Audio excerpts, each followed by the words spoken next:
Je m'appelle Graziella Semercian, j'ai créé ma galerie en ligne il y a 3 ans. Cette activité me conduit à rechercher des pièces qui seraient susceptibles de m'interroger. Et c'est un peu ce qui s'est produit lorsque j'ai découvert cet ensemble de céramique de Crocifissa nobile.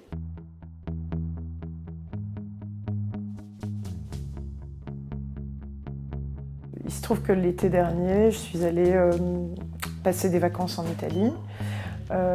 Au cours de ce séjour, j'avais repéré dans l'itinéraire qu'il y avait un village potier et à un moment, par curiosité, j'entre dans une fabrique.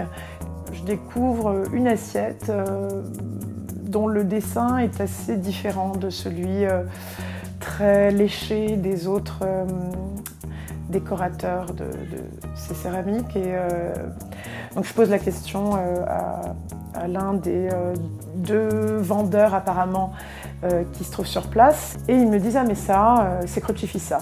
Et je me dis « Tiens, c'est curieux, qu'est-ce qui se cache derrière ce nom ?» Et je leur demande de me montrer d'autres pièces s'ils en ont. Je tombe assez vite dans une forme de fascination pour ces pièces, et j'essaye de comprendre voilà, s'il y en a d'autres, s'ils peuvent m'en montrer encore plus.